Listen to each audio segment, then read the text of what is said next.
पर मैं ढूंढा तुझे, पर मुझ में ही पाया है। गुरुवर की देशना से प्रभु को पहचाना है। गुरुवर की देशना से प्रभु को पहचाना है।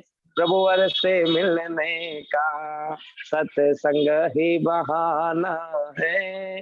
दुनिया वाले क्या जाने मेरा रिश्ता पुराना है।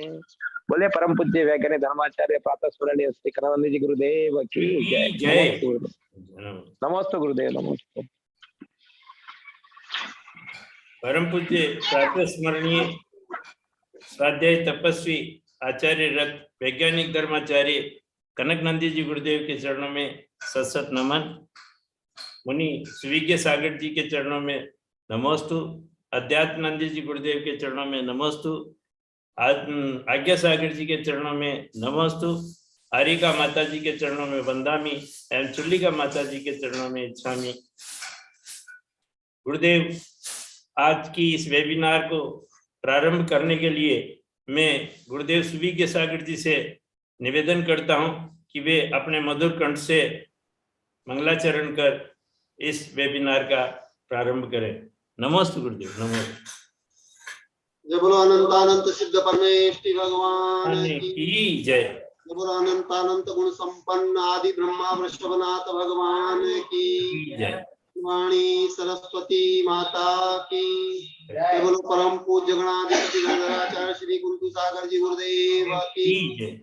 बोलो परम पूज्य वैश्विक दृष्टि संपन्न आचार्य भगवान श्री कनक नंदी जी गुरुदेव की जय। सत्य सनातन जैन धर्म की समस्त संत वृंद की।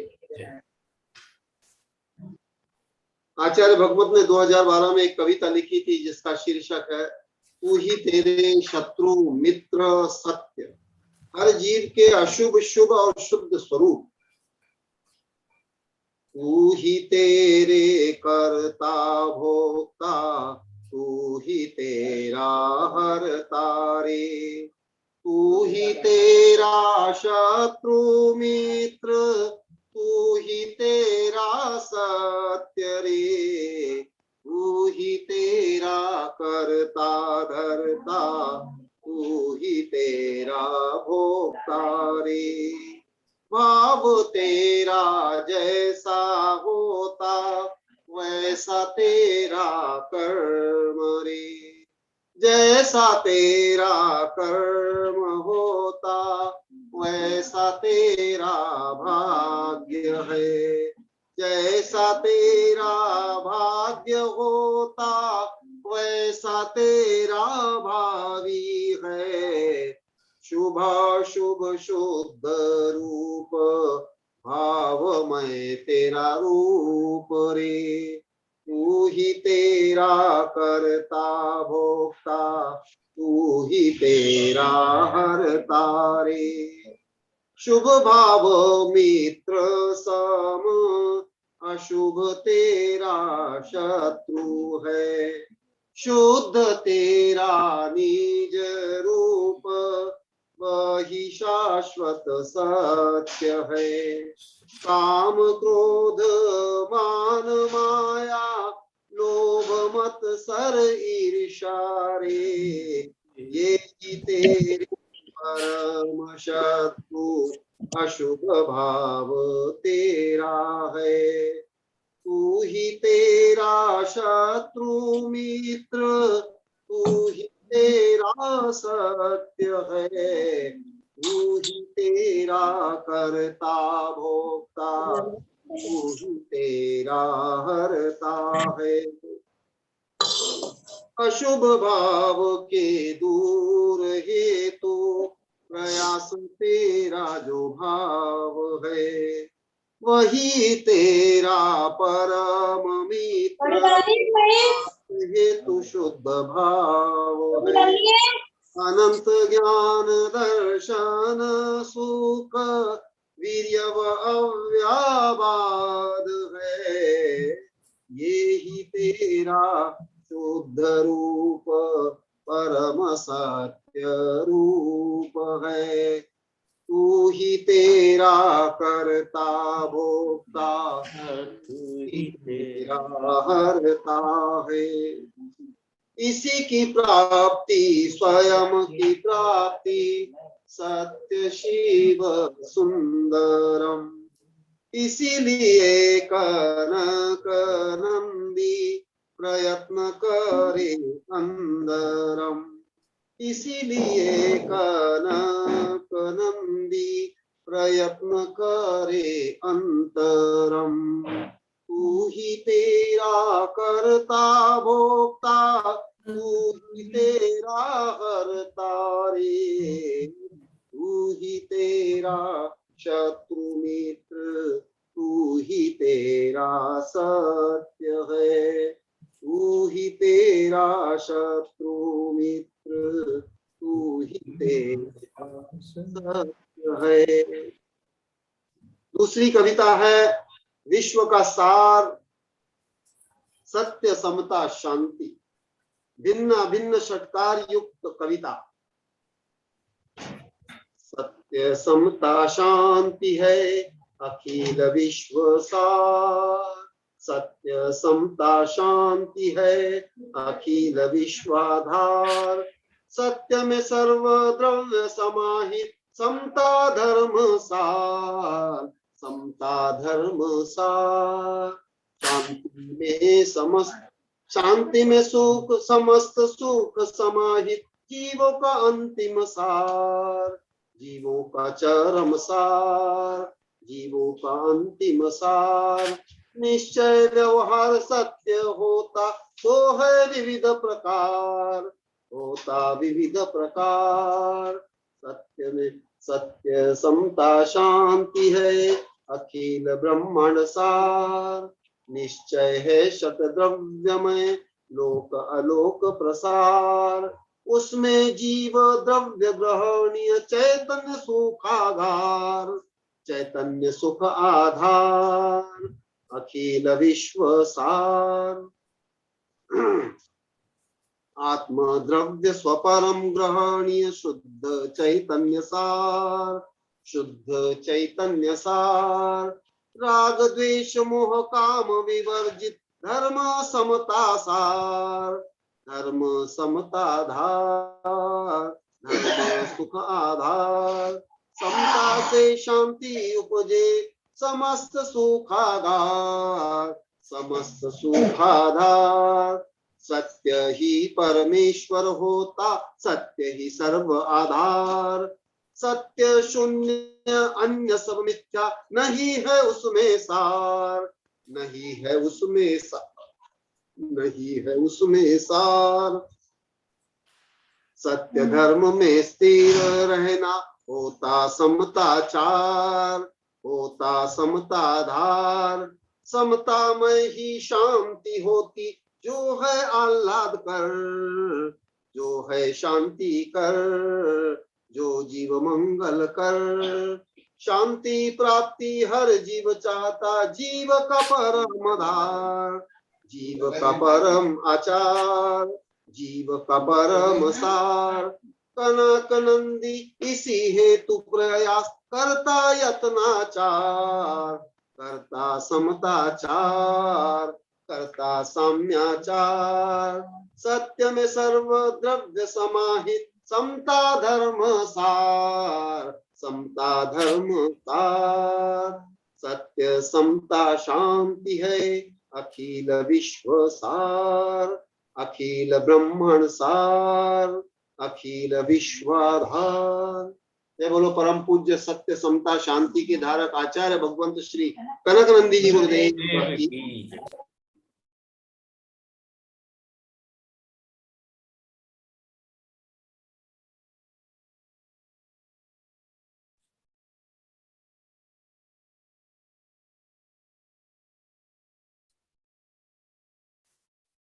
गुरुदेव ने अभी बहुत ही सुंदर एक कविता प्रस्तुत की। तू ही तेरा कर्ता भोक्ता, तू ही तेरा हरता है। और दूसरा था सत्य संता शांति है, सत्य संता सबको प्यारी है। नमस्ते गुरुदेव। गुरुदेव यदि आज्ञा हो तो मैं कल का सारांश पढ़ूं। कल गुरुदेव ने बताया कि ध्यान मग्न मुनि ऋषभदेव की राजा भरत ने अष्ट द्रव्यों से पूजा की। ये पूजा पिता ऋषभदेव की नहीं थी, ये पूजा मुनि तीर्थंकर जो ध्यान में स्थिर थे, समाधिस्थ थे, उनकी प्रत्यक्ष विनय पूर्वक पूजा थी। जैन धर्म में पूजा की योग्य केवल पंच परमेष्टि ही बताए गए हैं। भगवान ने मोह को जीत लिया था तथा बाह्य परिग्रह को पूर्ण रूप से त्याग कर अंतरंग तप में लीन थे। गुरुदेव ने बताया कि अंतरंग तप के बिना ध्यान नहीं हो सकता। गुरुदेव ने बताया कि अधिकतर बाह्य तप करके शरीर को सुखाते हैं और धन मान इज्जत तथा समाज में अपना स्थान बनाने के लिए अक्सर बाह्य वृत्तानुष्ठान करते रहते हैं। वृत्तानुष्ठान में शास्त्रों में पात्र दान का वर्णन किया है, परंतु आजकल बर्तन दान करते हैं, ऐसा कहीं प्रकरण नहीं है। अर्थात बर्तन दान नहीं करना चाहिए। यदि वृत्तानुष्ठान किया है तो पात्र दान करना चाहिए। गुरुदेव ने बताया कि हिंदू धर्म में बाह्य तप का ज्यादा वर्णन है। वहां अधिक आयु, रिद्धि, वृद्धि, बुद्धि, धन संपदा प्राप्ति के लिए देव विशेष की आराधना कर तप करते हैं। सभी धर्मों में बाह्य तप दूसरों को नीचा दिखाने अथवा किसी मान्यता की पूर्ति हेतु करते हैं। भगवान ने समस्त विश्व से पूर्णतः मुक्ति प्राप्त करने के लिए तप किया। ऐसे धीर वीर महासंतोषी 6 माह तक प्रतिज्ञा पूर्वक एक स्थान पर स्थित होकर कायोत्सर्ग मुद्रा में तप करते रहे। गुरुदेव ने बताया कि भगवान ने अपनी समस्त इंद्रियों का निग्रह करके बहुत शांत चित्त होकर तप किया। ध्यान हेतु आसन आवश्यक है। आसन का अर्थ संक्लेश रहित साधना की जावे, उसे आसन कहते हैं। ये सामान्यतः 3 प्रकार के बताए हैं: कायोत्सर्ग अर्थात खड़े होकर, शवासन और पद्मासन। भगवान ने जो ही दीक्षा धारण कर तप में लीन हुए, उन्हें मन प्रिय ज्ञान प्राप्त हो गया।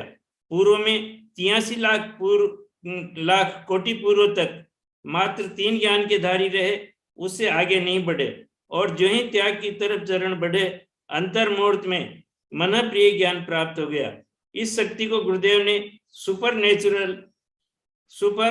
Natural power of knowing others thoughts बताया। यहाँ गुरुदेव ने बताया कि भगवान ऐसे लग रहे थे जैसे महल में दीप जल रहा हो, अर्थात ज्ञान दीप जल रहा हो। समता में आते ही भगवान को मन प्रिय ज्ञान के साथ 64 रिद्धियां भी प्राप्त हो गई। गुरुदेव ने बताया कि कोई भी तीर्थंकर 1 वर्ष से अधिक निराहार नहीं रहते। 1 वर्ष के पश्चात कुछ दिन बढ़ने पर शारीरिक पीड़ा होती है। अतः यह सिद्धांत ग्रंथ से नियम बताया। किसी भी तीर्थंकर ने 1 वर्ष से अधिक उपवास नहीं किए, चाहे वे भगवान बाहुबली हो या ऋषभदेव। अन्य तीर्थंकरों के उपवास और पारणा की गणना भी गुरुदेव ने बताई। गुरुदेव ने कहा कि वीतरागता की कितनी शक्ति है, उसका भान करो। साधना पुण्य ध्यान क्या है, आत्मा की शक्ति से समझो। गुरुदेव ने कहा कि मैं सर्वज्ञ भगवान के विद्यालय का छोटा सा विद्यार्थी हूँ। माँ जिनवाणी की शक्ति से बोलता हूँ। आत्म शक्ति का ज्ञान भान श्रद्धान है। तभी मैंने बड़े बड़े वैज्ञानिकों के सिद्धांतों का उनका नाम लिखकर खंडन किया और जैन धर्म के अति प्राचीन ग्रंथों से प्राप्त सिद्धांतों का रसोद्घाटन किया। गुरुदेव ने तीर्थंकरों के छद्मस्त काल का भी वर्णन किया। जन्म से केवल ज्ञान की प्राप्ति के पूर्ण का काल छद्मस्त काल बताया। नमस्ते गुरुदेव। और अब मैं परम पूज्य आचार्य रत्न कनकनंदी जी गुरुदेव से निवेदन करता हूं कि आज की इस वेबिनार को अपनी अमृत वाणी से लाभान्वित करें। नमस्ते गुरुदेव। नमस्ते। आशीर्वाद आशीर्वाद। सार संक्षेप में बहुत अच्छा वर्णन किया आपने। ओम नमः सिद्धेभ्यः, ओम नमः सिद्धेभ्यः, ओम नमः सिद्धेभ्यः। धर्म तो मनो कल मैं अनेक बार बताया था, अभी जो वर्णन कर रहा हूं और भी बहुत इस संबंधी मुझे बताना ही, ये पूरा नहीं हुआ है। कल जो अनेक प्रकरण को जोड़ा हूं वो एक प्रकार प्रस्तावना है। अभी उस समय भी बहुत वर्णन होगा। कल का वर्णन अपूर्ण है, सत्य होते हुए भी अपूर्ण, माने प्रस्तावना, जिसको बोलते हैं इंट्रोडक्शन, प्रस्तावना। उसी विषय को अभी विभिन्न दृष्टिकोणों से अभी वर्णन होगा। कल जो बताया था उसके आगे जो प्राय आप लोग को जानते हो उसको मैं कम बोलूंगा। ध्यानस्थ ऋषभदेव का प्रकरण में कल बताया था। आहारचर्या को हल्का सा जोड़ा था, केवल नहीं बताया हूं। और जो उनके साथ तीर्थंकरों के साथ जो मुनि बने थे उनका भी केवल संख्या बताया था। अभी आगे मुख्यतः ध्यान प्रक्रिया, आहारचर्या के बारे में बताऊंगा, परंतु उसके मध्य में जो उनके साथ 4000 राजा दीक्षित हुए थे वो ऋषभदेव को एक व्यक्तिगत रूप में, माने राजा आदि रूप में मान करके सम्यक दर्शन ज्ञान चारित्र से रहित तो हो करके दीक्षा लेने के कारण जब ऋषभदेव ध्यान मग्न रहे उसके बाद वो भूख प्यास आदि से विचलित तो हो करके जो आगे उन्हें क्या किया वो हल्का सा बताता हूं। उस सब आप लोग को तो जानते हो। और ऐसे नेगेटिव चर्चा भी मैं कम करता हूं। उसके बाद पहले ऋषभदेव के जो तपश्चर्या को बताता हूं, और वो तपश्चर्या जो 6 महीना चली, उसके बाद आगे क्या क्या होता है वो संक्षेप में सुनो।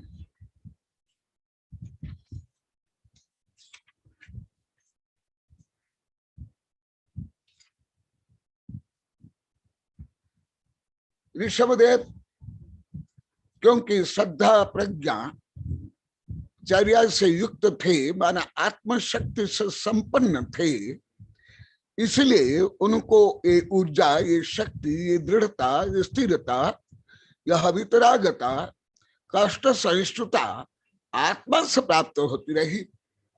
परंतु 4000 जो राजा है वो आत्मविश्वास ज्ञान चरित्र से रहित केवल ऋषभदेव का अनुकरण कर रहे थे, परंतु ऋषभदेव का जो अंतःकरण माने आत्म श्रद्धान, आत्म ज्ञान, आत्म रमन रूप जो अंतरंग चर्या और परिणाम को वो नहीं जानते थे।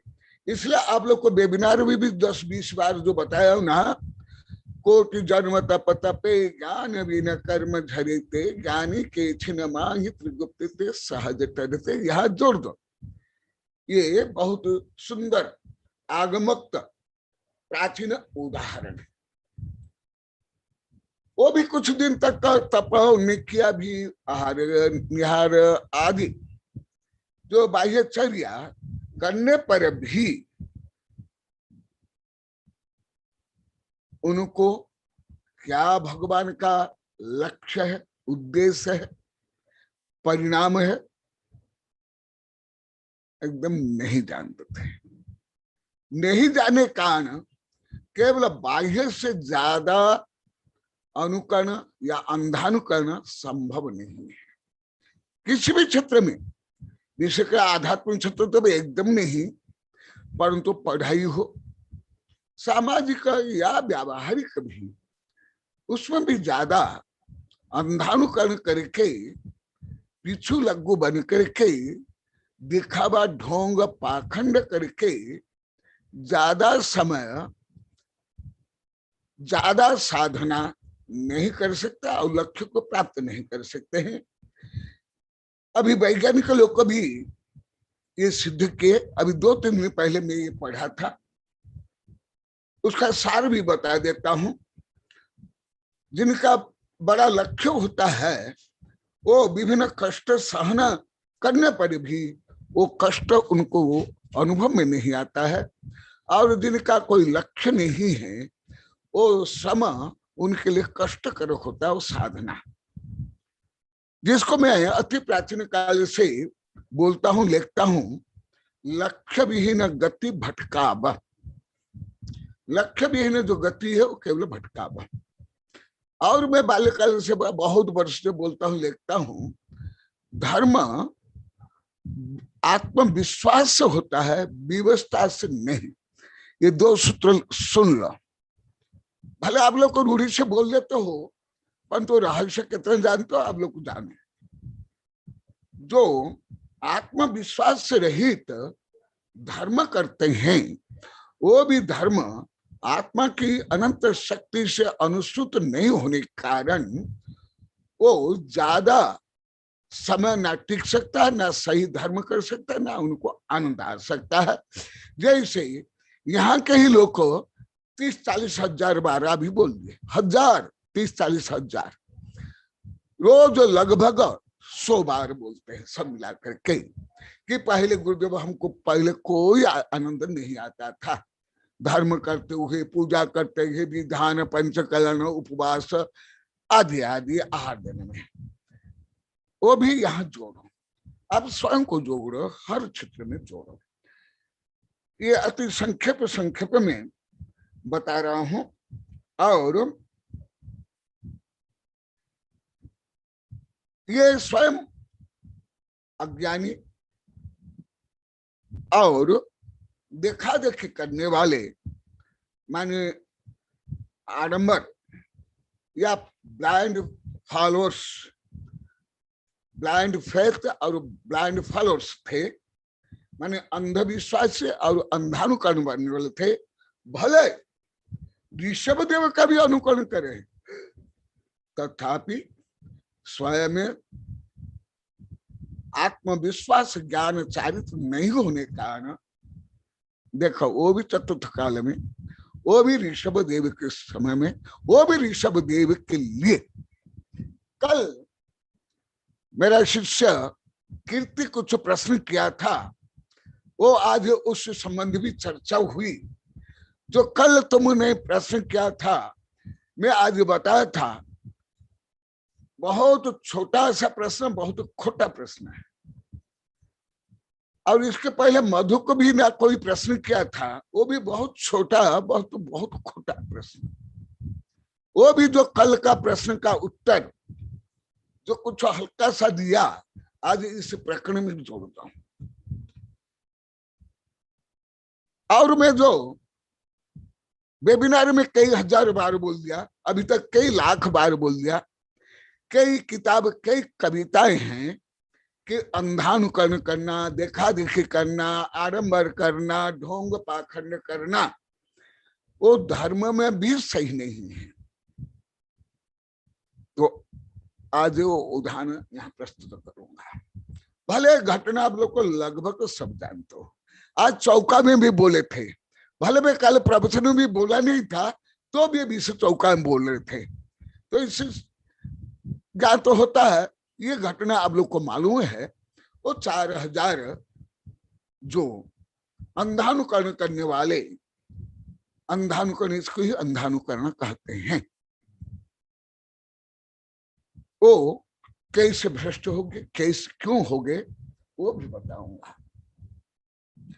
अभी बहुत विषय कॉम्प्लिकेटेड चलेगा, भले सरल विषय है, बहुत कॉम्प्लिकेटेड चलेगा। मैंने ये 7-8 ब्लो नहीं, नंबरलेस इन ए ब्लो, मैंने असंख्यात विषयों को मैं यहां जोड़ूंगा। जो आप कथा जानते हो वो तो मेरे लिए कुछ भी नहीं है। आज ऐसे कथा को भी बता रहे थे चौका में, जब मैं कल बोला भी नहीं था। तो ये क्या है?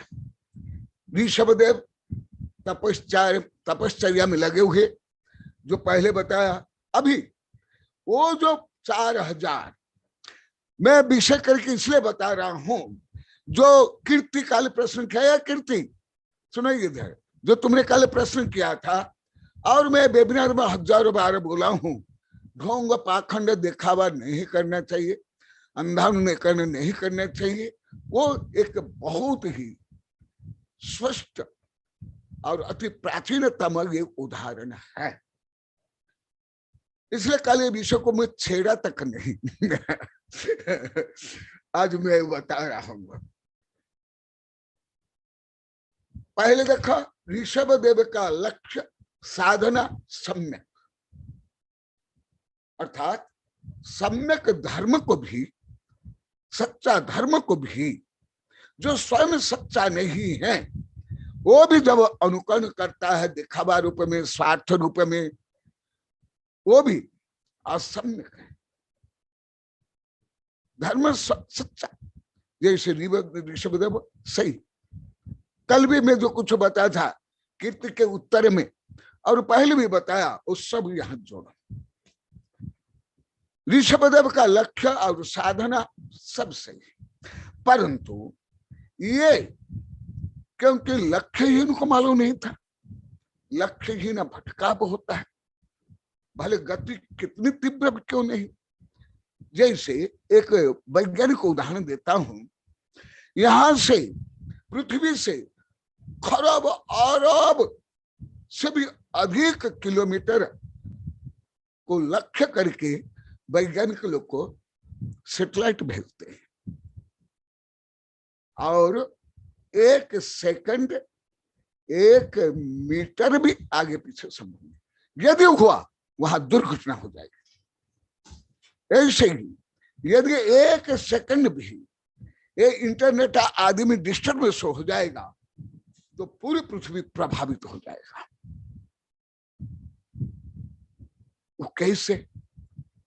तो वो भगवान,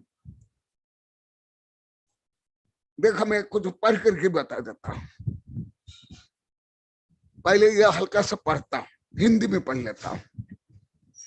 इस प्रकार भगवान ऋषभदेव जब परम निष्प्रह होकर के विराजमान थे, मैंने स्वयं ऋषभदेव सही, कल जो तुमने पूछा था आज भी उसकी चर्चा हुई। प्रश्न पर तो मैंने जो प्रश्न किया था वो प्रश्न सब भूल गए थे, लगभग सब भूल गए थे, कुछ अपूर्ण याद था ऐसे। तो ऋषभदेव तुम्हारा प्रश्न का उत्तर है, स्वयं सज्जन थे, धार्मिक थे, मुख्य मार्गी थे,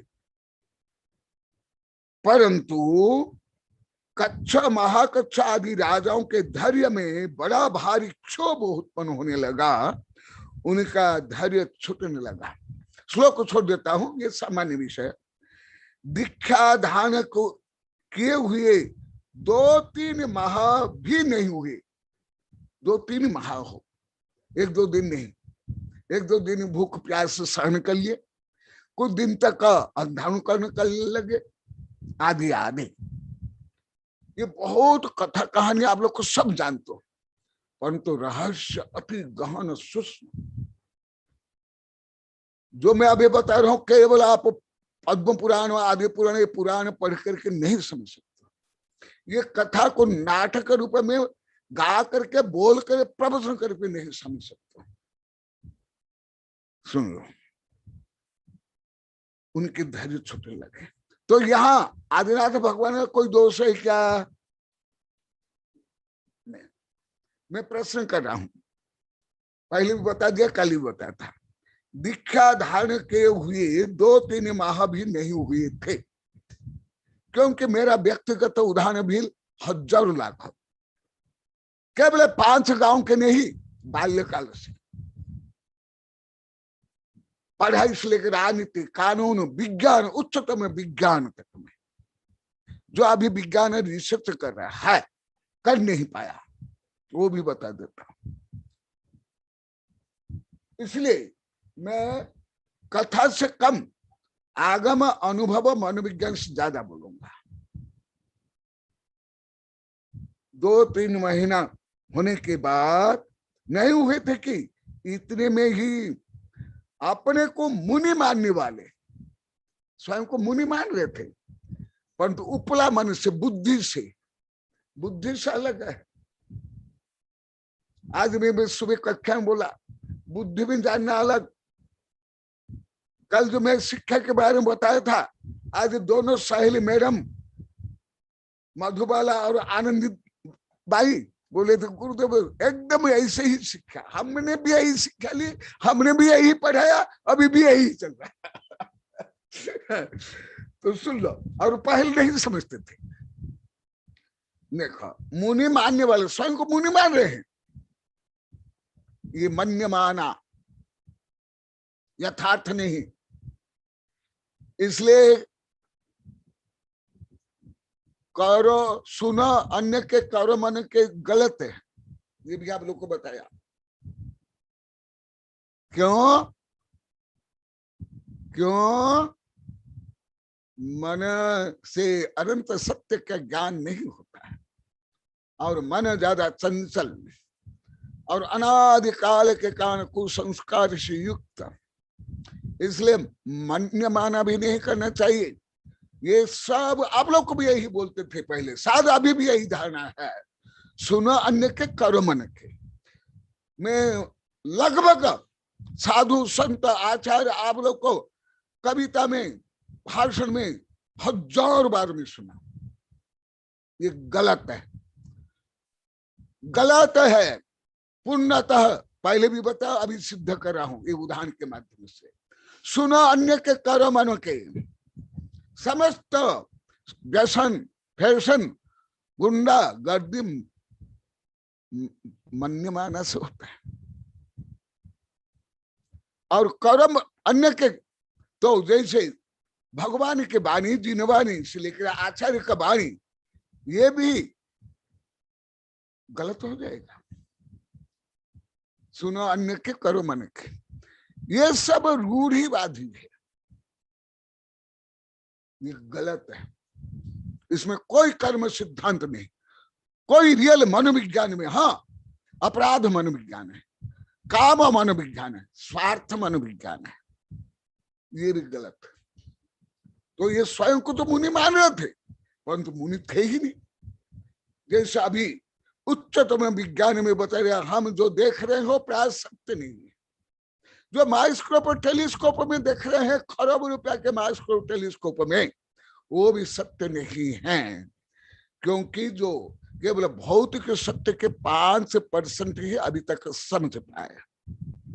अभी अंतरराष्ट्रीय वैज्ञानिक संगोष्ठी में भी बोलूंगा, परंतु समय कम मिलेगा। अभी कई संगोष्ठियां बीच में हो गई हमारे वैज्ञानिक शिष्यों की, लगभग आप लोग को सुने नहीं, उसमें भी मैं बोला हूं।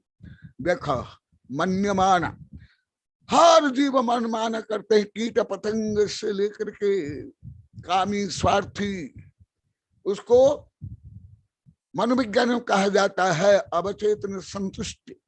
स्वयं के दोष नहीं जानते हैं, स्वयं दोषी, अपराधी, क्रोधी, मानी, मायावी, झूठ कूट कपट वाले होते हुए भी स्वयं को श्रेष्ठ मानते हैं।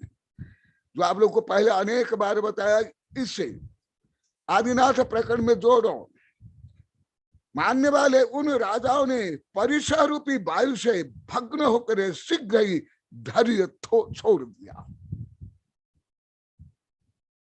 क्यों? वो जो आत्मा की शक्ति से उनका कनेक्शन नहीं हुआ था। जैसे तुम्हारे घर में टीवी है, मोबाइल है, पंखा है, कूलर है, परंतु इलेक्ट्रिसिटी से कनेक्ट नहीं किया, तो उसको हाथ से घुमाओगे, लकड़ी से घुमाओगे, पीटोगे, कुछ करोगे, क्या काम में आएगा? क्या आगे?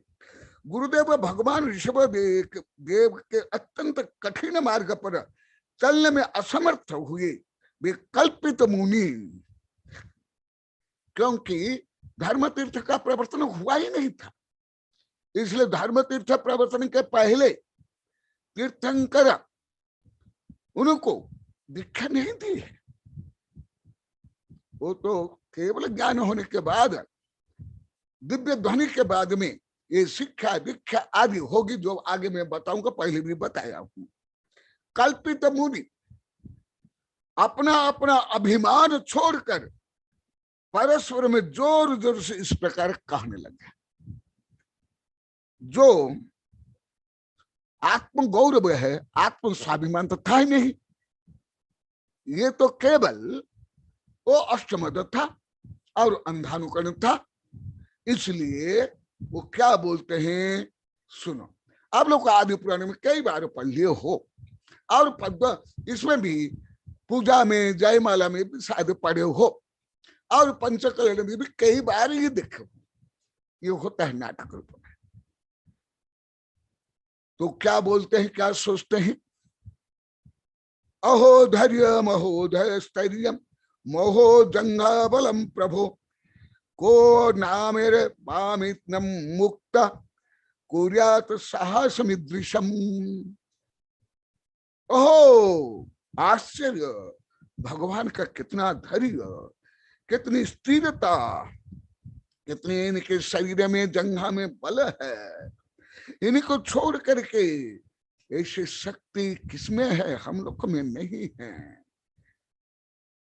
और अब यह भगवान इस तरह आलस्य रहित तो क्षुधा आदि से उत्पन्न हुई बाधाओं से सहत हुई निश्चल पर्वत की तरह और कितने समय तक खड़े रहेंगे, उनको ज्ञात नहीं ये क्यों खड़े हुए, ये क्यों नंगे हुए, क्यों मौन धान, कुछ भी नहीं जानते। जैसे आप लोग अभी 30-40 हजार बार बोल दिए, हम आत्मा को जानते ही नहीं थे, जो स्क्रीन पर बैठे हुए और यहां से बैठे हुए, तो इसलिए आप लोगों को पहले आनंद नहीं आता था। स्वेच्छा से, पवित्र भाव से, निष्पृह रूप से धर्म दान स्वाध्याय में आप लोग रुचि नहीं थे। आप लोग ही कई हजार बार बोल दिए, वो भी जोड़ो, सबसे पहले स्वयं में जोड़ो भी, तो आनंद कहाँ आएगा, वो स्थिरता कहाँ आएगी, वो धैर्य कहाँ आएगा। जैसे नल में पानी आता है, परंतु जहां से सप्लाई होता है वो टैंक आदि, वहां पानी नहीं है, पानी नहीं छोड़ रहे हैं, और तुम वो टोटी घुमाते रहो और टोटी को दोष देते रहो, अरे टोटी खराब हो गया, ये टोटी से पानी नहीं रहा है। तुम वो टोटी को गाली दो या पूजा करो, तो टोटी से कोई पानी आ जाएगा क्या? यहाँ बच्चे भी हंस रहे जब तुम्हारी ही कहानी में बता रहा हूँ, तुम्हारी ही विगत कहानी, तुम लोग की तुम लोग हंस रहे हो एकदम। देखो, तो उसके बाद क्या करते हैं, हम समझते थे कि क्योंकि 4000 है ना, इसलिए हम बहुवचन, हम समझते थे कि भगवान 1 दिन 2 दिन अथवा ज्यादा से ज्यादा 3-4 दिन तक खड़े रहेंगे, परंतु ये भगवान तो महीनों पर खड़े होकर के हम लोगों को कष्ट दे रहे हैं, हमको क्लेश दे रहे हैं, हमको अपमानित तिरस्कृत कर रहे हैं। देखो ए कीर्ति, सुन लो, कल जो तुम्हारा प्रश्न ये शाश्वत का प्रश्न है। इस संबंध मेरी कई किताबें हैं, लगभग 25 वर्ष पहले 1997 में मैंने किताब लिखी है, शाश्वत समस्याओं का समाधान, अभी 2 बार छप गई। उससे लेकर के अनेक किताबें में लिखा हूं, अनेक कविताएं हैं।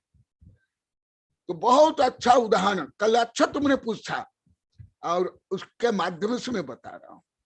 और जो मैंने लाखों का अनुभव किया, यहाँ 500 गांवों के भक्तों का अनुभव किया, अन्य जगह में भी लाखों करोड़ों का अनुभव किया, कर्म सिद्धांत से मनोविज्ञान से पढ़ा, वो भी बता रहा हूं। तो अभी जैसे तुमने जो कल पूछा था, भगवान कौन से दोषी है, कौन सा अपराधी है, कौन से दुर्जन है, कौन से दूसरों कष्ट दिए, परंतु अभी देखा उनको केंद्र करके वो स्वयं भ्रष्ट हो रहे हैं। इसी प्रकार आगे आगे सब आगे क्या होता है देख लो। एक श्लोक को बोलता हूं, काम तिष्ठतु वा भुक्त्वा पीत्वा निर्वाप्य न पुनः अनाश्वार निष्प्रतीकार तिष्ठ निष्ठा करोति नहम। नह माने हम सब, बहुवचन। अथवा यदि स्वयं भोजन पान नहीं करते हैं, हम लोगों को भी भोजन पान आदि से संतुष्ट कर फिर खड़े रहते तो अच्छा रहता। वो स्वयं नहीं खाते, हाँ हमको खिला देते, फिर खड़े हो जाते हैं। ये पुराने में श्लोक भी है, मैं मनमान नहीं बोल रहा हूँ। हाँ कमेंट तो कर रहा हूँ अनुभव से, विज्ञान से, और जो मैं आप लोग को सबसे सीखा हूं वो क्या देखा, काम तिष्ठ तो वा भुक्त्वा पीत्वा निर्वाप्य न पुनः। स्वयं ऋषभदेव अथवा यदि स्वयं भोजन पान कर और हम लोग को भी भोजन पान आदि से संतुष्ट कर फिर खड़े रहते तो बहुत अच्छा होता है। हाँ, अच्छी तरह खड़े रहते, कोई हानि नहीं। परंतु यह तो बिल्कुल ही उपवास धारण कर भूख प्यास आदि का कुछ भी प्रतिकार नहीं करते हैं और इस प्रकार खड़े होकर हम लोग का नाश कर रहे।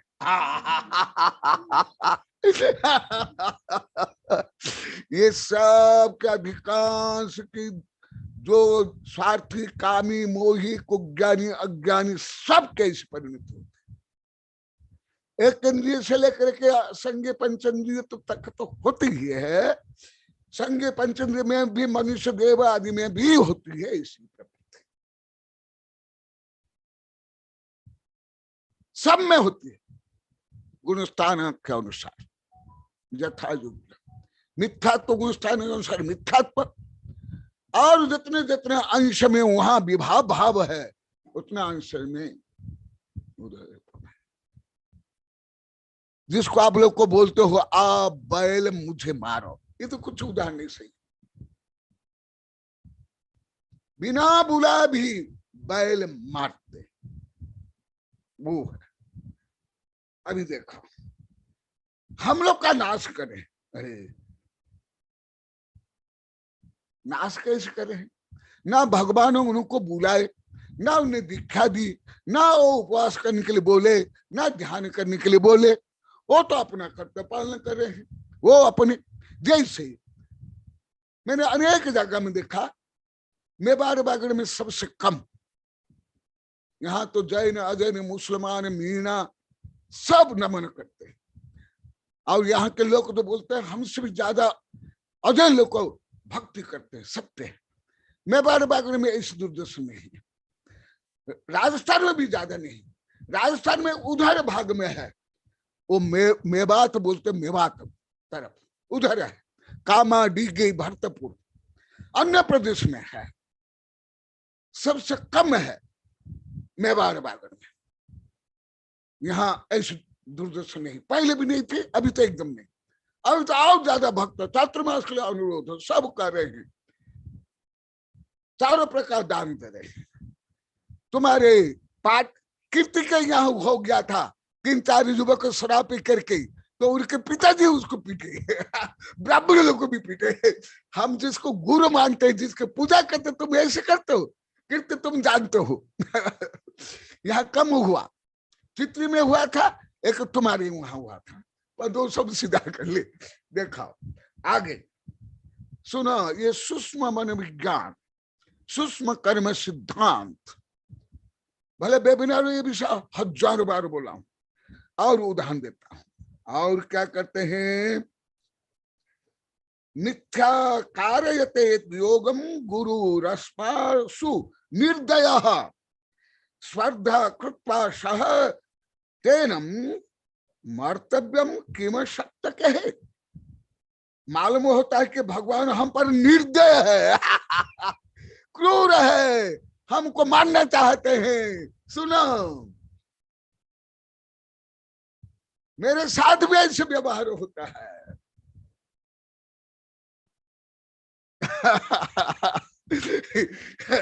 जो यह भी बेबिरार आप लोग सही कर बार सुन लिए। पहले देखो, हम पर निर्दय है, कुछ भी दया नहीं करते हैं। वे हमसे झूठ मूठ ही तपस्या कराते हैं, कराते हैं।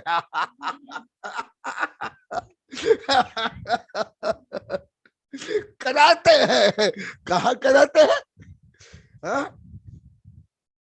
स्वयं अवलोकन क्या स्वयं अवलोकन ये करेंगे, ऋषभ तो नवकोटिश ने ही कराते हैं। ये सब चलता है।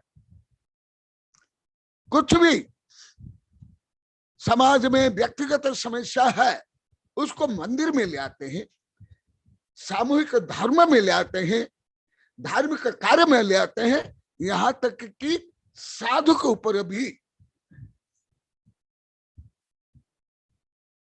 क्या करते हैं, वो लांछन लगाते। इस साधु कारण ऐसे हुआ, उसके कारण ऐसे हुआ। हाँ, कुछ साधु दोषी भी है, परंतु दोषी के लिए अलग, परंतु निर्दोष के लिए नहीं। इसलिए मैं सब समाज का बंधन को, समाज का समस्त काम को नवकोट से छोड़ दिया, क्योंकि यहाँ ये सब होता है अभी भी, ये सब होता अभी भी। वो भी सच्चे गुरु, निष्प्रही, वीतरागी, समताधारी साधु के प्रति ज्यादा होता है। जिनसे नाम होता है, धन कमाया जाता है, स्वार्थ सिद्ध होता है, उनके प्रति भी नहीं होता है, कम होता है। सुन लिया कीर्ति, सुनो। तुम्हारा प्रश्न में कल बोला बहुत गहन है, बहुत लिखा हूं, किताब लिखा हूं। कल भी देखा 400 पेज किताब, कम से कम 3-4 हजार पेज लिखा होगा तुम्हारा प्रश्न के उत्तर में, कम से कम। हाँ, वो आप लोग जोड़ नहीं पाते हो, समझ नहीं पाते हो, वो अलग। आगे देखो, झूठ मूठी तपस्या कराते हैं, इसके साथ बराबर की स्पर्धा कर क्या हम असमर्थ लोगों को मर जाना चाहिए? कहा भगवान मारने के लिए, मरने के लिए सोच रहे हैं, बोल रहे हैं, कर रहे हैं। ऐसे ही हर महापुरुष शिक्षा तो होता है। भोग भूमि में नहीं, कर्म भूमि में, चतुर्थ काल में, पंचम काल में, छठे काल में तो धर्म है ही नहीं। इसलिए कल तुम्हारा प्रश्न कोई मानव के लिए नहीं, कोई भारत के लिए नहीं, कोई अभी के लिए नहीं, वो शाश्वत। इसलिए किताब का नाम है शाश्वत समस्या का समाधान। 2 बार छप गई, तुम्हारे पास भी होगी और बहुत के पास होगी। और देखो, इसलिए कल ये विषय में उठाया ही नहीं, और कल बार बार बोला ये विषय सब अपूर्ण है। अब ये और आहार संबंधी बताया, अंतर संबंधी बताऊंगा, और बहुत तपस्या के और भी बताऊंगा। ये विषय में इतना ज्यादा नहीं बोलता, कल कीर्ति के प्रश्न के कारण और मेरे जो लाखों करोड़ों कटु अनुभव, उसके कारण मैं बता रहा हूं। कितने लोग भगवान के चरणों पर पढ़ कर कह रहे थे, हे प्रभु हमारी रक्षा कीजिए, हम लोगों का शरीर भूख से बहुत ही क्रोश हो गया है, अतः अब हमें क्षमा कीजिए। इस प्रकार कहते हुए वहां से अंतरित हो गए थे, अन्यत्र चले गए। भगवान क्या अक्षमा भाव में थे क्या? वो स्वयं दोष कर रहे हैं। हाँ, वो जो क्षमा मांगे वो सही है, परंतु वहां ऋषभदेव किसी प्रकार दोषी नहीं। आप लोग कहें कि पूर्व जो धारणा है, विपरीत अज्ञान पूर्वक धारणा है, ऐसे ही हुई थी सभी। और भी खेद है कि जिससे अन्य साधारण मनुष्य स्पर्श भी नहीं कर सकते, ऐसे भगवान के उस मार्ग पर चलने के लिए असमर्थ होकर वे सब छोटे खोटे ऋषि तपस्या से भ्रष्ट हो गए। सो ठीक है, क्योंकि बड़े हाथी के बोझ को क्या उनके बच्चे भी धारण कर सकते हैं, अथवा बड़े बैल द्वारा खींचे जाने योग्य बोझ को क्या छोटे बछड़े भी खींच सकते हैं। मैंने उनमें आत्मबल नहीं था। भले शारीरिक बल हो, परंतु शारीरिक बल से ज्यादा आध्यात्मिक बल है। इसलिए वो साधु विचलित हो गए। ततः परिशयर भग्ना फलान्याउर मतुच्छव प्रसर्णुर वर्ण संदेशु सरस्तु च पिपासिता। तदंतर परिसों से पीड़ित हुए वे लोग, और एक बता देता हूं, केवल भूख पास सर्दी गर्मी भी परिसय उपसर्ग नहीं है, इससे ज्यादा आंतरिक परिसय है। क्रोध मान माया लोभ ईर्षा द्वेष घृणा ख्याति पूजा लाभ प्रसिद्धि आदि। इसलिए यहां जो विचलित तो हुए उसमें क्षुधा तृष्णा आदि कारण है, परंतु उससे ज्यादा उनमें जो आध्यात्मिक कमजोरियां हैं, माने सम्य दर्शन नहीं, माने मिथ्या दर्शन, मिथ्या ज्ञान, मिथ्याचारित्र, अंधानुकरण। तो उसके लिए तदंतर परिसर से पीड़ित हुए वे लोग फल लाने की इच्छा से वन खंड में फैलने लगे और प्यास से पीड़ित होकर के तालाब पर जाने लगे। इसी प्रकार ओ जो विभिन्न पंथ मतों का आविष्कार हुआ, मैं पहले भी आप लोग को बताया हूं, डायरेक्ट इनडायरेक्ट जैन धर्म से ही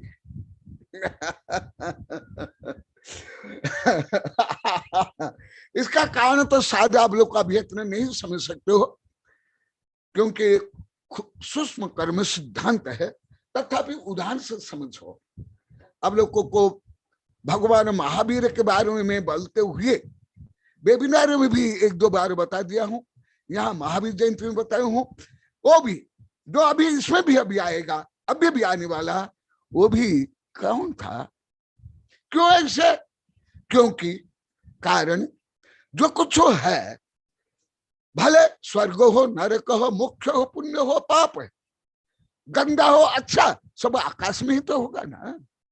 तो जैन धर्म आकाश बराबर सर्वव्यापी, जो सम्यक है उसके ही विकृति। तो इसीलिए मेरी जो किताब में शास्त्र समस्या का समाधान में मैं लिखा हूं, जैन धर्म प्रारंभ होने के बाद ही मिथ्या धर्म प्रारंभ शायद अभी केवल आप श्रद्धा समझ सकते हो, प्रज्ञा से नहीं समझ सकते। इतना आप लोग का अध्ययन नहीं, चिंतन नहीं है, केवल श्रद्धा से समझ योग्य आप लोग सब, साधु भी हो या आर्य का भी हो। क्योंकि आप लोग कोई धबला जाई धबला खपड़ा सार लब्धि सार अलोक गणित थोड़ी जानते हो,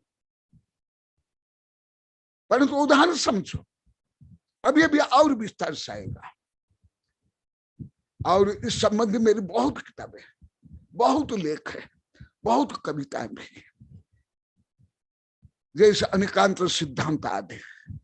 तो अभी देखा ऋषभदेव आदि जैन, आदि श्रावक, आदि राजा, आदि न्यायाधीश, आदि आदि आदि आदि, जो मैं अभी इतने महीने से बता रहा हूं, आदि तीर्थंकर है ना। और ये जब मुनि बने तब जाकर के ये मिथ्या धर्म प्रारंभ हुआ। भोग भूमि में कोई धर्म नहीं, कोई धर्म नहीं, जो आप लोग को विस्तार से बता दिया हूं। सब सरल सहज भद्र परिणामी धर्म के नाम पर कोई लड़ाई झगड़ा संक्लेश तेरा मेरा कुछ भी नहीं। फिर धर्म प्रारंभ होने के बाद फिर ये क्यों, उसका कारण है। आप लोग को 6 ढाला में भी ये सब पढ़ते हो, 24 थाना में भी पढ़ते हो। सम्यक दर्शन के प्रकरण में मिथ्या दर्शन को भी लिया जाता है। तो वो देखो क्या हुआ, इसलिए ये विषय को सही समझो। जो जैन धर्म वैश्विक धर्म है, शाश्वत धर्म है, वो कैसे क्यों है, थोड़ा आप लोग जानते इतने विस्तार से, इतनी गहनता से, सूक्ष्मता से। कभी कभी सुन ले होंगे कोई साधु संत, या मैं बोल देता हूं आगे। और इसको विस्तार से पढ़ना है तो अनेकांत सिद्धांत मेरी किताब है, वहां से लेकर अनेक किताब है, उसको पढ़। आगे क्या होता है सुनो। ये जो सब भ्रष्ट हो गए वो कौन थे और किन के अनुयायी थे? भले आध्यात्मिक अनुयायी नहीं, परंतु रूढ़ी से, परंपरा से, ऋषभदेव के। और वही भ्रष्ट हो करके समस्त मिथ्या मतों का प्रचलन किया, जो अभी आगे विस्तार से सुनना आप लोग को। आगे क्या होता है, इधर ऋषभदेव तपश्चरण कैसे करते वो थोड़ा बता देता हूं। इधर ये भ्रष्ट हो गए, ये कई कहानी कई प्रकरण में जोड़ेगा, एक प्रकरण से आप लोग को नहीं समझ सकते, नहीं समझ सकते। उसके बाद ऋषभदेव जो ध्यान मग्न हुए, केवल ऋषभदेव की मूर्ति में जटा के आकार है। क्यों? मेरी कविता में भी आप लोग को सुने होंगे कई बार, पूजा में भी, किताब में, आगे तो और मैं विस्तार से वर्णन करूंगा। कोई भी तीर्थंकर के लगभग ये जटा नहीं है, ऋषभदेव की जटा क्यों? क्योंकि सब कुछ ऋषभदेव से प्रारंभ हुआ, आप लोग को बताया हूं पहले पहले, परंतु अभी प्राय रूप में सुन लेना। समस्त कर्म भूमि की समस्त पुण्य पाप अन्याय अत्याचार पापाचार दुराचार जो प्रचलित रूप में द्रव्य रूप में प्रकट हुआ, यहां से भाव रूप में तो अनादिकाल से। आगे अभी 1 वर्ष नहीं हुआ, 1 वर्ष का प्रकरण में कल बताऊंगा श्लोक सहित। यद्यपि भगवान बिल्कुल ही आहार नहीं लेते थे, तथापि उनके शरीर में रंच मात्र भी परिश्रम नहीं होता था। अभी 6 महीना भी नहीं हुआ, 6 महीने पहले का। वास्तव में भगवान ऋषभदेव की शरीर रचना अथवा उसके निर्माण नाम कर्म का ही यह कोई दिव्य अतिशय है, जो पहले वर्णन बहुत कर लिया। उस समय भगवान के केस, यहाँ जटा ये जटा क्यों? उस समय भगवान के संस्कार रहित तो होने के कारण जटाओं के समान हो गए थे। क्यों? ध्यान 6 महीना और घूमे। सुनो, और वे मालूम होते थे मानो ध्यान रूपी अग्नि से तपाए हुए जीव रूपी स्वर्ण से निकली हुई कालिमा ही हो। वे जटाएं वायु से उड़कर महामुनि भगवान ऋषभदेव के मस्तक पर दूर तक फैल गए थे। सो ऐसा जान पड़ते थे मानो और एक बाहुबली भगवान, बाहुबली भगवान, क्योंकि वो 6 महीना नहीं, उनका योग था 1 वर्ष का। इसलिए बाहुबली के भगवान के प्रकरण में आप लोग को यदि पढ़े होंगे, विशेष करके कन्नड़ जो ग्रंथ है भरतेश्वर वैभव, और उसका मराठी में भी अनुवाद है 3 भाग में। और हिंदी में भी संक्षेप में है, उसमें ये विस्तार से वर्णन है और आगे भी वर्णन आएगा। फैल गई थी सो ऐसे दान पर थे मानो, ध्यान पे अग्नि से तपा हुई, जीव रूपी स्वर्ण से निकली हुई काली में ही हो। और आगे जो आप लोग को देखते हो कि भगवान के सामने गाय और शेर पानी पीते हैं, इसका क्या रहस्य अभी कुछ श्लोक के माध्यम से बता रहा हूं। भगवान के तपस्या के अतिशय से उस विस्तृत वन में रात दिन ऐसी उत्तम कांति रहती थी जैसे कि प्रातः काल से सूर्य के तेज से होती है। ये ओरा जो आप लोग को पहले ओरा के बारे में बता दिया। भगवान के चरणों के समीप ही अपनी इच्छानुसार कुछ कुछ निद्रा लेते हुए हरिण के बच्चे बैठे हुए थे। वे उनके आश्रम की शांतता बतला रहे थे। और ये वर्णन तीर्थंकर के लिए आता है, बाहुबली के लिए आता है, हिंदू धर्म के ऋषि मुनियों के बारे में, आश्रम के बारे में बहुत आता है। मेरे सर्वोदय मनोविज्ञान में भी मैं जो आश्रम की शिक्षा पद्धति आदि का वर्णन किया हूं उसमें भी दिया हूं।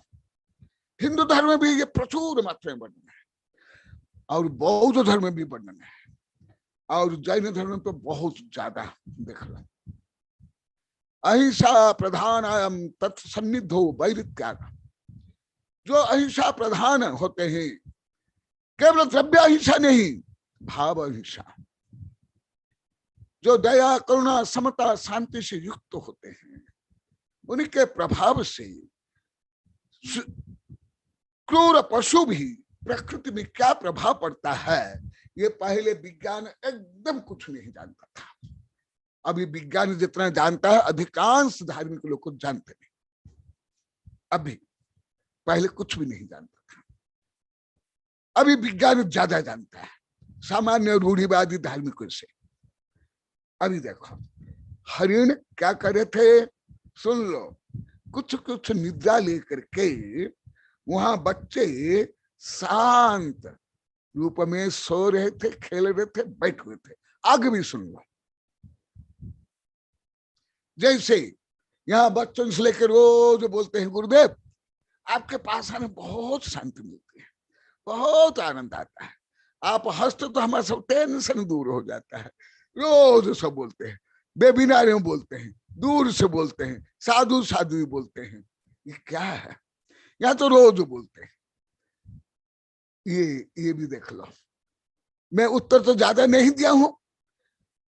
वो जो आप लोग कैसे बोलते हो आज मैं ऋषभ देव के माध्यम से बता रहा हूं। सिंह हरिण आदि जंतुओं के साथ वैर भाव छोड़कर, सुन लो, हाथियों के झुंड के साथ मिलकर रहने लगे थे। सो यह सब भगवान के ध्यान से उत्पन्न हुई महिमा ही थी। ये श्लोक में आप लोग को बताता हूं। मृगारित्वम समुसृज्यम सिंहासहन वृत्तयः बभूर्भुवर गजयुथेनम महात्मम बद्धि योगजम। आज यहां बैठा है छोरा जो चातुर्मास के लिए निमंत्रण दिया है, निधि, इसकी माँ चौका में बता रही थी, बहुत लोग सुने हैं। और यहाँ आके स्वयं निधि पर अभी वेबिनार के पहले बताया। मैं वो नहीं बोलूंगा क्योंकि दोषवादी से मौन। तो वो बोला गुरुदेव आपके बराबर समतादारी कोई नहीं है। कुछ साधु का उदाहरण दिया, प्रायोगिक उदाहरण दिया। प्रायोगिक उदाहरण यहाँ ही बैठा निधि, शायद 3-4 फीट दूर पर बैठा है, तुम ऐसे बोले मुझे। हाँ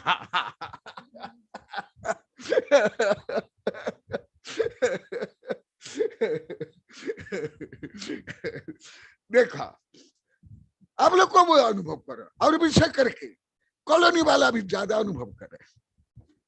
1000 बार बोल दिए बच्चों से बड़े तक कि गुरुदेव अभी आपके दीर्घ प्रभास और ज्ञान और आपकी धुलाई के कारण हमें जो आनंद शांति पूरा समाज में, परिवार में, व्यक्तिगत हमारे जीवन में कभी नहीं था, कभी नहीं। क्या आप लोग को कॉलोनी वाले ऐसे 1000 बार बोले कि नहीं?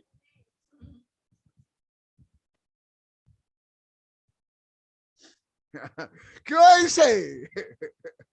सुन लो। क्यों ऐसे? सुन लो। अभी आप लोग को में भी इतना आनंद उत्साह क्यों?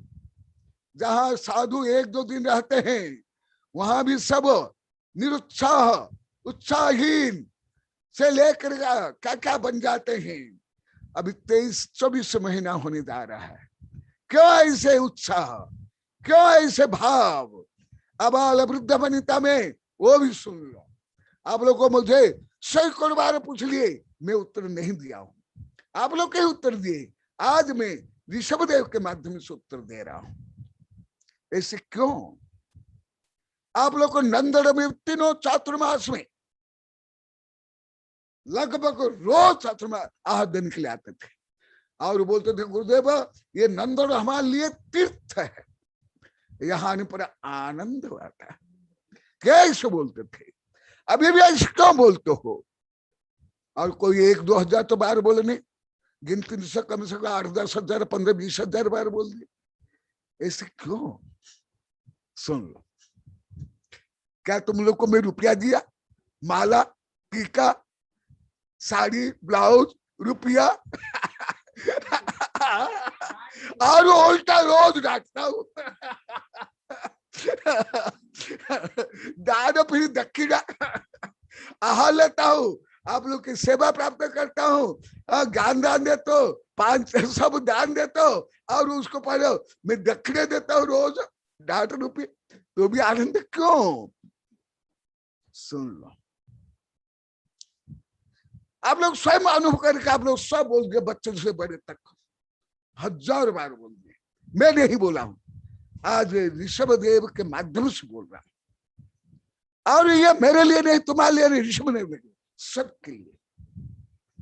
तुमको स्वयं को सुख शांति चाहिए, परिवार में, राष्ट्र में, विश्व में चाहिए, ये अनिवार्य है। इसके बिना कोई पढ़ाई से, कोई राजनीतिक कानून विज्ञान से, टेक्नोलॉजी से, आर्थिक विकास से संभव ही नहीं, असंभव। आज आया है आत्महत्या कितने करते, कौन करते हैं? जो अभी मैं कुछ दिन पहले बताया था वही आज आया है। आत्महत्या करने वाले आप लोग को पढ़ लिए होंगे।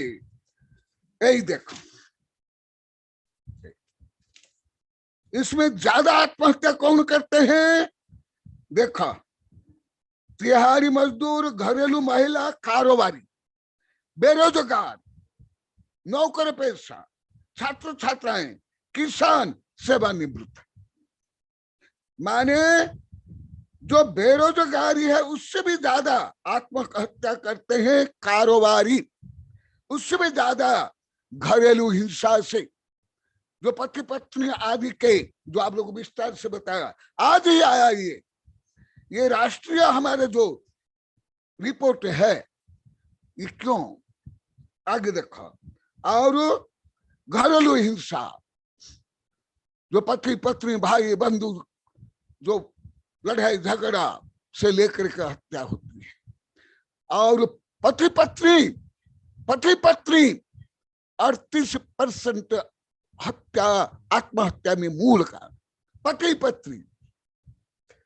मेरा तो ज्ञान है बाल्यकाल से, परंतु जो अभी रिसर्च आ रहा है, आंकड़ा है, उसको मैं बता रहा हूं, वो मैं बता रहा हूं। और इधर कहा जो साधु है, अभी ऋषभदेव है, केवल ऋषभदेव नहीं, मैं जो देश विदेश में कई ईसा मसीह, बुद्ध, तीर्थंकर, ऋषि मुनि के बारे में पढ़ा हूं। भले तीर्थंकर ये परम उत्कृष्ट उदाहरण, परंतु अन्य में भी बहुत ऐसा उदाहरण, यहां तक कि बैजू बाबरा के लिए भी यही है। और बैजू बाबरा के साथ जो घटना घटी थी, मैं खुद उस पहाड़ के ऊपर जाकर देखा हूं, चंदेरी में, बुंदेलखंड में। बैजू बाबरा और तानसेन, तानसेन के गुरु थे बैजू बाबरा। बैजू बाबरा सबसे महान संगीतज्ञ थे, जिनके संगीत और बीना की झंकार सुनने के लिए शेर, चीता, हरिण, खरगोश एक साथ बैठकर सुनते थे।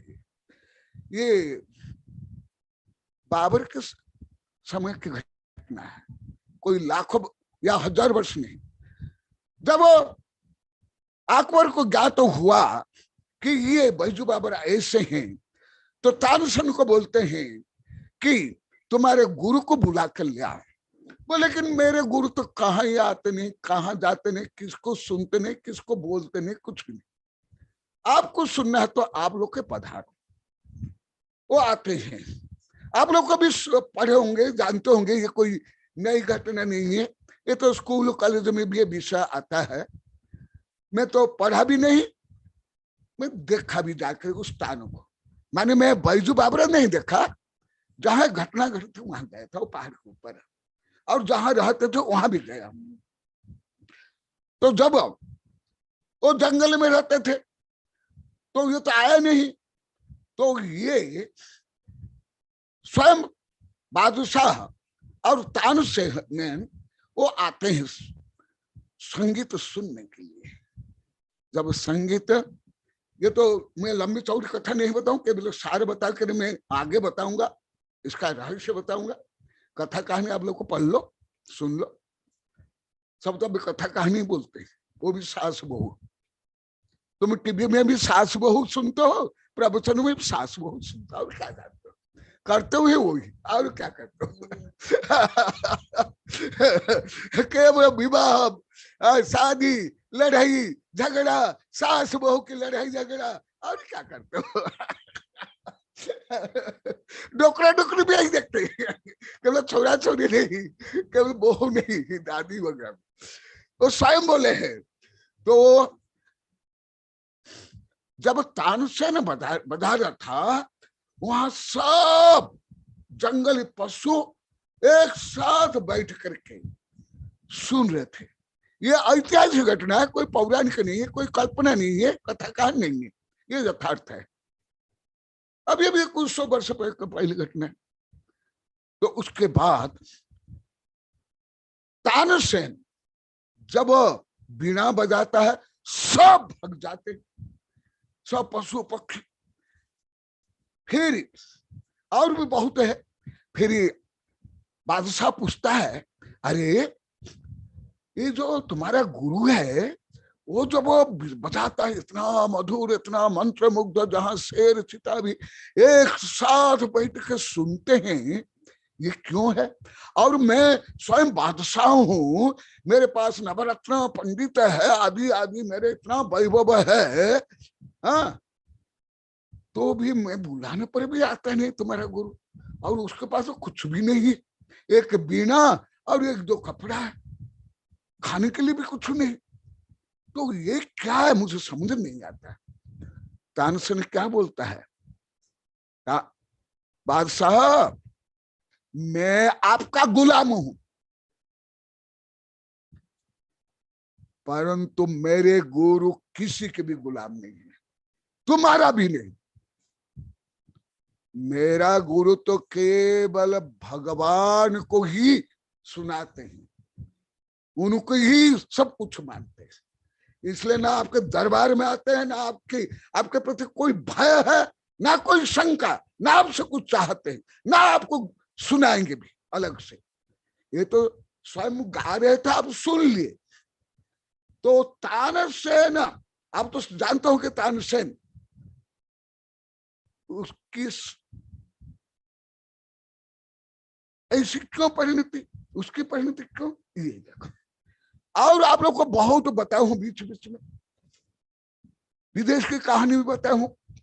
एक शेर को छोड़ दिया गया, तो वो जा करके ग्लैडिएटर बोलते हैं, ग्लैडिएटर, रोम में।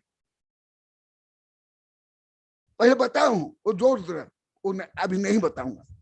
वो अपराध के कारण उसको ये दंड दिया गया कि इसको, जो भूखे शेर के सामने इसको छोड़ दो।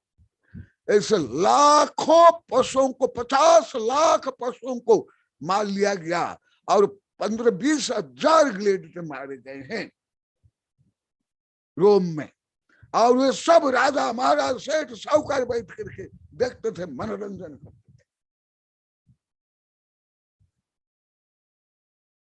परंतु जब वो खूंखार भूखा शेर को छोड़ते हैं, जिसको खाने के लिए छोड़ते हैं, और वही शेर जैसे पालतू कुत्ते या बच्चे जैसे प्रेम से, नम्रता से माँ बाप के पास जाते हैं, वो जाकर के उसके चरण में गिर जाता है और लोटपोट होता है।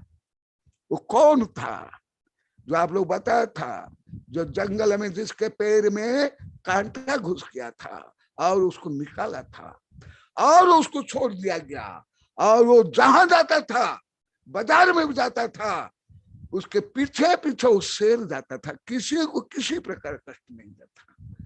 ये प्राय 3-4-5 हजार वर्ष प्राचीन कथा है जो मैं अभी बताया रोम का। इसी प्रकार अन्य बहुत मैंने कहानी केवल दिगंबर में, सितंबर में, हिंदू में, बौद्ध में, ईसाई में, अनेक धर्म में सुना हूं, पढ़ा हूं। और विज्ञान इसको पहले कुछ भी नहीं जानता था, अभी सिद्ध किया। अभी विज्ञान मानता है, जो आप लोग को बीच बीच में बताया हूं, और इसका सिद्धांत है, लिख लो, मैं जो अभी बताता हूं। अहिंसा प्रधानायम तत्व सन्निधो वैर त्याग। केवल द्रव्य अहिंसा से चलेगा नहीं, केवल आप मांस नहीं खाए, कोई व्यक्ति को हत्या नहीं की, ये अहिंसा से कुछ नहीं होने वाला है। जो पुरुषार्थ सिद्ध उपाय में लिखा गया है, वो अहिंसा से तत्सन्निधो वैर त्याग। वैर भी मित्र बन जाता है, सहयोगी बन जाता है। तो देखा, अभी एक उदाहरण के माध्यम से बता रहा हूं। ऋषभदेव ध्यान कर रहे थे, वहां क्या हो रहा देखा। मृगारित्वम समुसृज्यम सिंह सहत वृत्तयः बभुर वजुथेन महात्मम बद्धि योगदम। अभी यहाँ का ही उदाहरण देता हूं, ऐसे बहुत मेरा उदाहरण है, यहाँ के लोग को 1000 बार बोल दिए।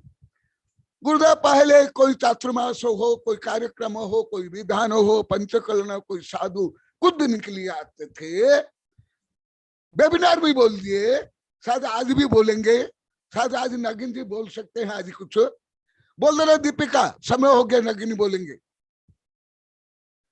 तो मीटिंग होते थे, मीटिंग में फाइटिंग, ईटिंग, कभी भी चौका लगाने से लेकर के कभी भी, अभी जैसे 1-2 वर्ष होने जा रहा है ना, हम किसको चौका के लिए बोलते हैं, आने के लिए बोलते हैं, आहार देने के लिए बोलते हैं, कुछ भी नहीं। स्वच्छा से गुप्त में आहार दान से लेकर उपकरण दान, बच्चों से ले बड़े तक सैकड़ों नहीं 1000 से लाखों तक दे रहे हैं, और इतना आनंद आ रहा है, कभी ऐसा नहीं आता। हाँ, कौन आया? हाँ, ये क्यों? ये प्राय रूप में देखा। और आप लोग को कई बार कई घटना बता, अभी समय होने जा रहा है, अभी आगे बता रहा हूं। मेरा घटना भी है, हम लोग को साधु आप वहां से सोलंबर से उधर जा रहे थे गिंगला, सब बोल दिए गुरुदेव नहीं जाना। 2-3 महीने तक हमको मना किए सोलंबर वाले, क्योंकि बीच में आदिवासी है और वो आपको लूट लेंगे, आपको मार डालेंगे। उस समय में विद्यानंद भी थे, आज्ञा सागित था, और कोई साधु माता जी। तो मैं बोले कि उधर ही हमको जाना है, वही रास्ता में जाना, और वही रास्ता में गए। और वही आदिवासी कई बार बोले, 1 मिनट 2-3 बार, वही आदिवासी रात भर वहां जगते रखे, धुने लगा करके हमारी सुरक्षा की। और हमको पूछते थे, गुरुदेव आपके लिए पानी चाहिए, दूध चाहिए, फल चाहिए, क्या चाहिए? ये प्रैक्टिकल है मेरा अनुभव। ऐसा हजार घटना यही देखा। श्लोक बोल के पूरा करता हूं। मृगारित्वम समुसृज्यम सिंह सहत वृत्तया। और इधर धर्म में, मंदिर में, पूजा में, विधान में, पंचकला में, चातुर्मास में लड़ाई होती है। क्यों? हाँ शायद नगिनी आ गई। हाँ नगिनी बताना। अभी तो मैं बता रहा हूं, आप लोग तो बताओ 1000 बार, सब मिलकर के वही बोल रहा हूं। फिर आपको जो बोलना है बोलना। अभी यहाँ 2 आज सुबह भी आप बोले थे, नगिन जी यहाँ का अध्यक्ष अनेक बार बच्चे से बोले, आज भी बोले थे। यहाँ 2 वर्ष होने जा रहा है, हमको आनंद ही आनंद, शांति ही शांति, कोई टेंशन नहीं, कोई यात्रा नहीं। वही देखा हरिण, सिंह, हरिण आदि जंतुओं के साथ वैर भाव छोड़ के हाथियों के झुंड के साथ मिलकर के रहने लगे थे। सो यह सब भगवान के ध्यान से उत्पन्न हुई महिमा। इसको यह आप लोग को पहले अनेक बार बता दिया। ये ओरा के बारे में बहुत बताऊं बीच बीच में। अभी 10-11 महीना पहले वो प्रभाव, पॉजिटिव चार्ज, और आप लोग को आकर्षण के सूत्र भी बताए हूं, लंडा वर्ण आदि के। अभी विज्ञान मानता है और इतना ज्यादा शोधक बोध और मानता है। अधिकांश रूढ़िवादी किसी भी धार्मिक लोग को नहीं जानते और विपरीत करते। इसलिए ज्यादा जब किसी भी धर्म के बड़े बड़े कार्यक्रम होते हैं, जुलूस निकलते हैं, उसमें पुलिस की आवश्यकता होती है। इसका मतलब स्वयं शांति नहीं, सौहार्द नहीं, समन्वय नहीं। कहाँ पुलिस और कहाँ धार्मिक आयोजन, एकदम विरोध। और ज्यादा करके धार्मिक जुलूस आदि में, कार्यक्रम आदि में, ये सब दुर्घटना से लेकर के क्या क्या होता है आप लोग तो जानते हो। तो ये क्या ये धर्म थोड़े हैं? इसलिए अभी यहां तक रखता हूं। अभी भी ये प्रस्तावना, अभी कई प्रकरण प्रस्तावना में ही चल रहा है, अभी कंक्लूजन नहीं है। अभी जैसे लंबा चौड़ा गणित के सब चलते हैं ना प्रोसेस से, अभी रिजल्ट आया नहीं है। तो ये सब है। तो अभी आगे और भी बताऊंगा कि प्रायोगिक धर्म क्या होता है। तो अभी समय भी होने जा रहा है। और वो कुछ नगिन जी यहाँ के अध्यक्ष भी कुछ बताएंगे, उपस्थित हो गए। जय महावीर भगवान की।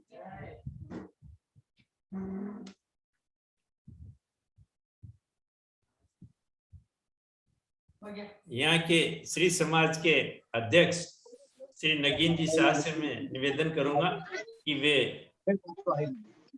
अपना संदेश दें। नगीन जी शाह।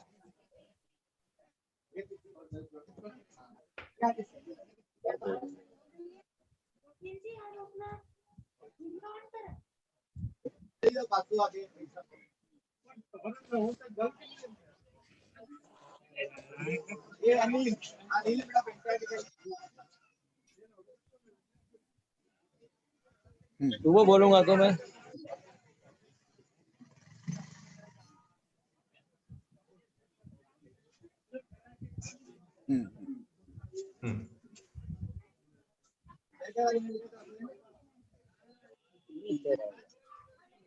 सुबह बोलूंगा गुरुदेव। हाँ अच्छा, कल सुबह बोल पाऊंगा। अभी आवाज भी सही नहीं आ रही है और बहुत भीड़ में। ठीक है ठीक है। अच्छा नमो सुबह बोल पाऊंगा सुबह में। हम हाँ कल नगीन जी साहब को कल सुनेंगे। और अभी यदि कोई प्रश्न है, गुरुदेव से कोई अपनी शंका समाधान चाहता है, बता रहे स्थिति खतरनाक है, सुबह बोलूंगा। हाँ, नहीं तो अभी सुबह में दीपिका तुम संख्या में बोल दो, तुम संख्या बोलो। वो हाँ, कल दीपिका संख्या बोल देगी। हाँ दीपिका बोल दो। दीपिका जी बोलो।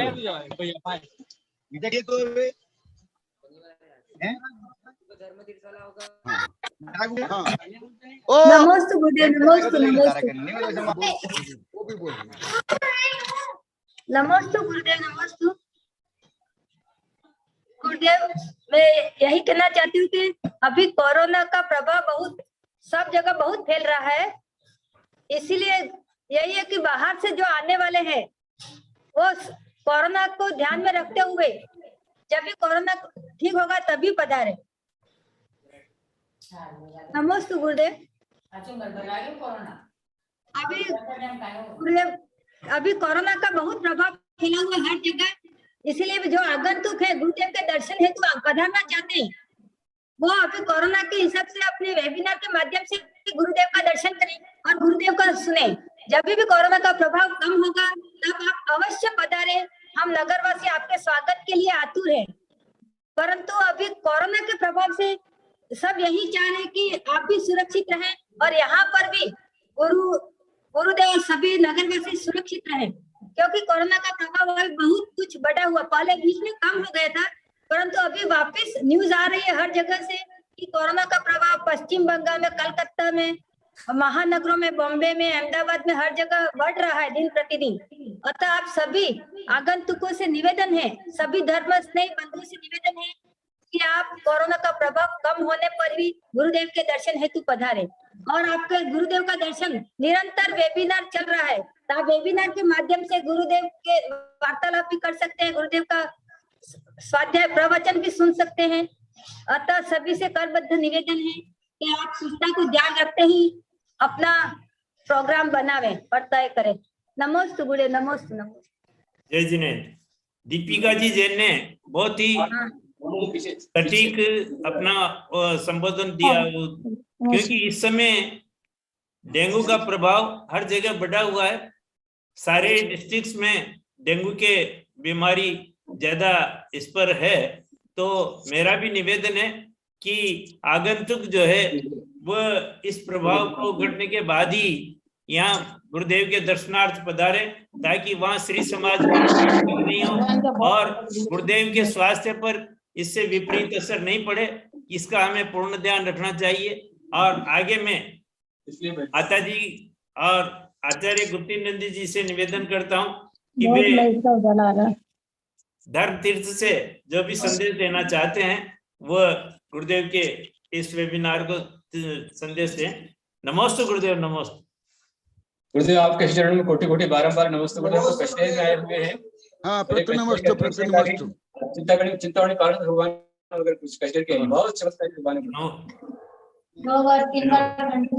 ये भगवान एक बार पहले खंडित हुए, पुनः जुड़ गए और दोबारा खंडित हुए। अभी तब 2017 में प्रतिष्ठा की है और ये जुड़े हैं स्वयं भगवान। बहुत अच्छा अतिशय गुरुदेव इनका है। और यहाँ कश्मीर दक्षिण के महावीर कहा जाता है गुरुदेव, यहाँ पर दर्शन के लिए आए हुए गुरुदेव।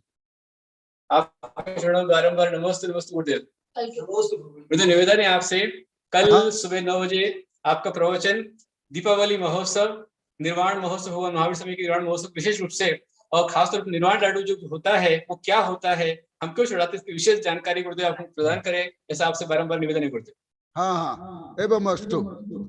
जी गुरुदेव। नमस्ते गुरुदेव, नमस्ते जय श्री गुरुदेव के कल सुबह 9 बजे हम धर्म तीर्थ क्षेत्र की आईडी पर भगवान महावीर स्वामी के निर्वाणोत्सव के संबंध में आपके प्रवचन सुनेंगे। सभी से निवेदन है कि वह धर्म तीर्थ आईडी पर जरूर शेयर करें और गुरुदेव के प्रवचनों का लाभ लें। मैं गुरुदेव से निवेदन करता हूँ कि वे मंत्र पूर्वक इस सभा को संबोधित करें। सभी के लिए नमस्ते। अब से वेबिनार सोमवार से शनिवार तक होगा। रविवार को दोपहर का जो वेबिनार है वो नहीं होगा। रविवार को आचार्य श्री का वेबिनार सुबह धर्म तीर्थ की आईडी पर 9 बजे होगा।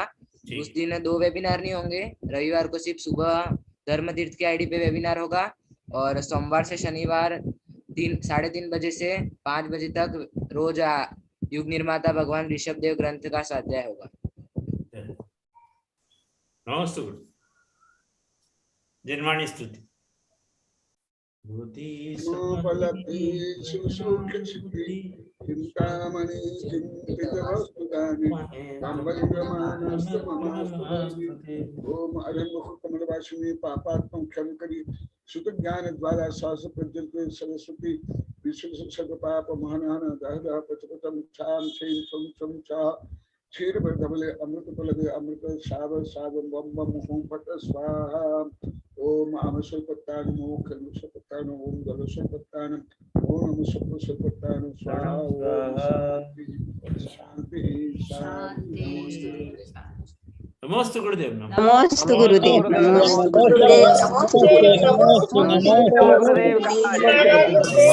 गुरुदेव का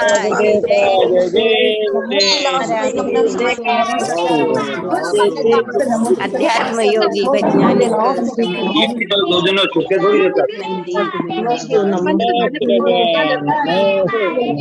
नमस्ते गुरुदेव। नमस्ते गुरुदेव।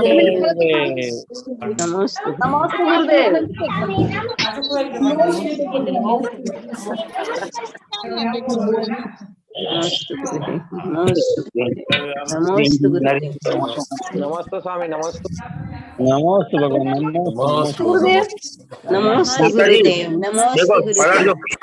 कारा गुरुदेव का जय जय गुरुदेव।